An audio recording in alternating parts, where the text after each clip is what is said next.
दोस्तों, नरेंद्र मोदी जी ने जो एक फाइनेंशियल बॉम्ब छोड़ा है और वो फाइनेंशियल बॉम्ब को उन्होंने लॉन्च या एक तरीके से ड्रॉप किया है, वो भी जापान की धरती से। वहां पर मोदी जी ने एक तरीके से भारत के इकोनॉमिक लिबरलाइजेशन को 2.0 की शुरुआत कर दी है। यदि मैंने उनका स्टेटमेंट ठीक से पढ़ा है, और मैं अपनी ऑडियंस को भी ये बताना चाहूँगा कि ये मोदी जी का स्टेटमेंट यूट्यूब और सारी चैनल पे बार बार रिपीट किया जा रहा है, और जो इसका मैसेज मैंने डिकोड किया है, उनका संदेश पूरे विश्व को है। और उन्होंने कहा है कि भारतवर्ष में जो भी इन्वेस्टमेंट आए वो किसी भी करेंसी में आए, वो किसी चीज में डिफ्रेंशिएट नहीं करते हैं, चाहे वो डॉलर में हो, पाउंड में हो, या वो सफेद हो या काला हो, मतलब ब्लैक हो या वाइट हो। उन्हें मैटर करता है कि मैन्युफैक्चरिंग प्रोडक्शन वो भारतवर्ष में हो, जिसमें भारतवर्ष के लोगों के पसीने की, वहां की मिट्टी की सौगंध उससे आए। तो इसमें मेरा मानना है कि 1991 में जिस तरीके से भारतवर्ष ने लिबरलाइजेशन 1.0 की शुरुआत करी थी, और फिर एक तरीके से भारतवर्ष ने अपने आप को ग्लोबलाइजेशन के लिए खोला था, उसी तरीके से ये एक बहुत बड़ा संदेश है। और ये सब उन लोगों के लिए भी है जिन्होंने काफी अपना ब्लैक मनी भारतवर्ष से बाहर के देशों में लगाया हुआ है, वहां पे स्टैश किया हुआ है, या वहां पर अकाउंट में डेड इन्वेस्टमेंट की तरीके से पड़ा है, या कहीं भी वो एक तरीके से टैक्स हेवन कंट्रीज में कहीं पे भी हो, वो अब भारत में लाकर उसको भारत की अर्थव्यवस्था को आगे बढ़ाने के लिए उसमें योगदान दें। लेकिन ये पैसे के ऊपर अकाउंटेबिलिटी चेक जरूर होगा और उसके कुछ नियम और कानून जरूर बनेंगे। लेकिन ये एक संदेश बहुत ही बड़ा है। ये जो FIIs हैं, FPIs हैं, FDIs हैं, और यह जो बड़े बड़े फंड हैं, जो एसेट मैनेजमेंट की कंपनीज हैं, वो सभी आकर, और सभी बड़ी कंपनी हर एक सेक्टर में, जहां तक इंश्योरेंस और इवन डिफेंस सेक्टर का सवाल है, उसमें भी 100% FDI शुरू करी है।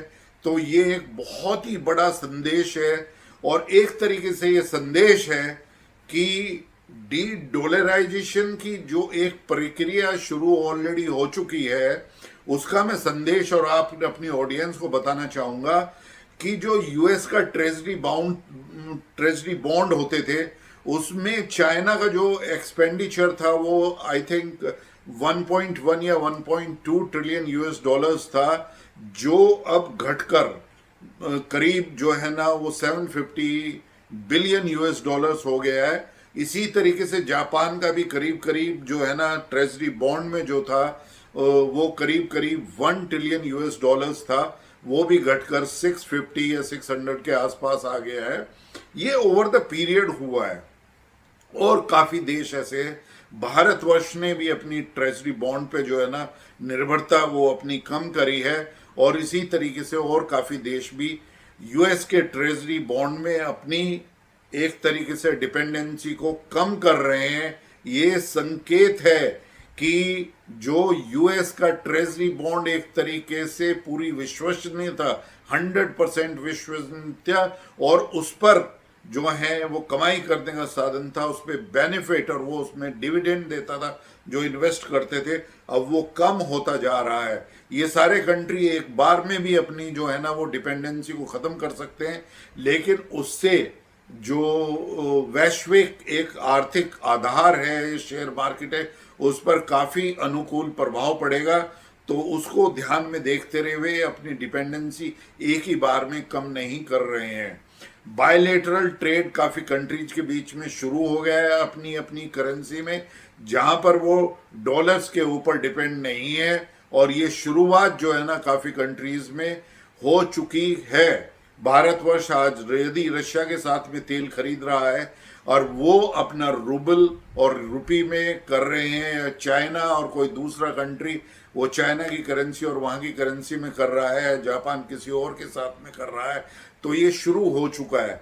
जापान ने प्लेज किया है कि 65 बिलियन यूएस डॉलर्स का इन्वेस्टमेंट वो अगले 10 सालों में जो स्ट्रेटेजिक क्षेत्र हैं भारतवर्ष में वहां पर वो उसका निवेश करेगा। इससे पहले ऑलरेडी बुलेट ट्रेन और काफी टेक्नोलॉजिकल कोलैबोरेशंस वो जापान के साथ चल रहे हैं। तो दोस्तों, मोदी जी का मैसेज बिल्कुल क्लियर है कि आप आइए, भारतवर्ष आपको एक अपॉर्चुनिटी दे रहा है, यहां पर इन्वेस्ट करिए, और जो डिविडेंड है वो एक तरीके से आप भी यहां पर अपना इन्वेस्टमेंट करके क्वालिटी प्रोडक्ट को यहां पर बनाकर पूरे विश्व में भेजिए, and Bharat welcomes you. It is definitely एक तरीके से भारतवर्ष ने ये अपना पूरे विश्व को एक इनविटेशन दिया है, और ये बहुत ही एक बड़ी अपॉर्चुनिटी है। दूसरा दोस्तों, मैं ये भी कहना चाहूँगा कि ये मेरा अनुमान है कि करीब करीब हमारी जो आर्थिक व्यवस्था है उसके बराबर, या यदि मैं बहुत ही एक प्रैग्मेटिक डिस्काउंट करूं तो मैं सोचता हूं 65-70% जो है वो हमारी जीडीपी की ब्लैक इकोनॉमी है। यदि वो ब्लैक इकोनॉमी, और यदि एक तरीके से जो ऐसे डेट इन्वेस्टमेंट्स हैं या बेनामी प्रॉपर्टीज में इन्वेस्टेड हैं लोग और उनका कोई डिविडेंड नहीं रहा है, तो आज सबसे बड़ा मौका है कि आप इन्वेस्ट करिए प्रोडक्शन में, मैन्युफैक्चरिंग में। इंडिया में सारे क्षेत्र काफी खुले हुए हैं। आज भारतवर्ष बहुत ही तेज गति से प्रगति कर रहा है। यहाँ पर ये एक तरीके से मोदी जी का भारतवर्ष का 2.0 liberalisation is going to become a success, and here the multiplication, the ripple effect or the compounding effect, जो मैंने अपनी बुक्स में भी कहा था पहले, जो मेरी नंबर 1 बेस्ट सेलिंग बुक्स हैं उसमें मैंने बोला था भारतवर्ष वो 2047 तक डेफिनेटली 38 यूएस ट्रिलियन डॉलर्स की इकोनॉमी बन जाएगा और 2075 में नंबर 1 इकोनॉमी बनेगा। तो उसकी शुरुआत दोस्तों हो चुकी है बिग बैंग के साथ, और ये एक इतना बड़ा आर्थिक चेंज और ग्लोबल प्रॉस्पेरिटी एंड पीस की तरफ जो है ना ये चलेगा।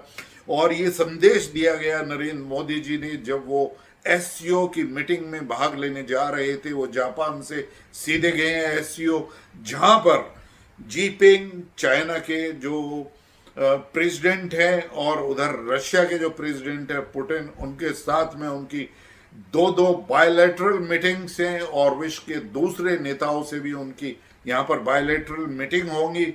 और फिर एससीओ का एक तरीके से रशिया, इंडिया, चाइना, आरआईसी का एक तरीके से उद्घोष हो चुका है।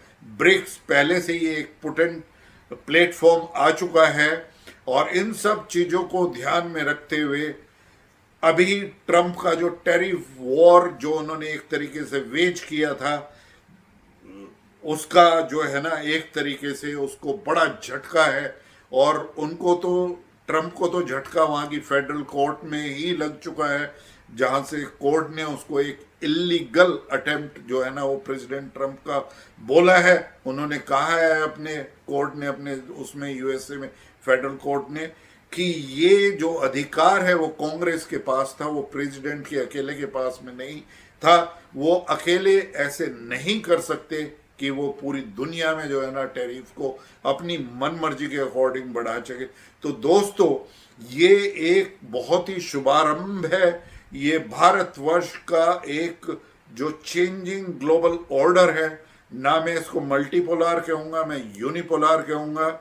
मैं कहूँगा कि भारतवर्ष का जो सिद्धांत है वासुदेव कुटुंबकम, one earth one family one future जो हमारे आदरणीय प्रधानमंत्री जी ने भारतवर्ष की G20 की प्रेसिडेंसी में कहे थे, अब ये उसका आह्वान हो चुका है, उसका आगाज हो चुका है।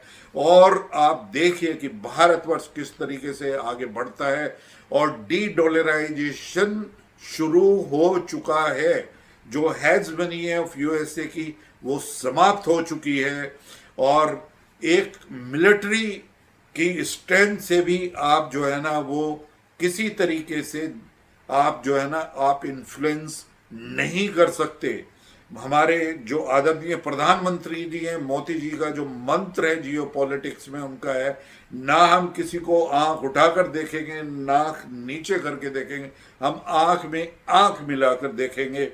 और हमारा जो है वो एक्सक्लूजन किसी के साथ में नहीं है, हमारा 1-to-1 इंटरेक्शन इक्वलिटी का सबके साथ रहेगा, वो चाहे कितना भी छोटा देश हो। और हमारे जो फ्री ट्रेड एग्रीमेंट है वो छोटे छोटे देशों के साथ भी उसी दिशा में बढ़ रहे हैं और हम बिल्कुल इक्वल रेस्पेक्ट अपने बायलेटरल जो हमारे एक तरीके से एमओयूज हुए हैं उनको पूरा हम रेस्पेक्ट करते हैं।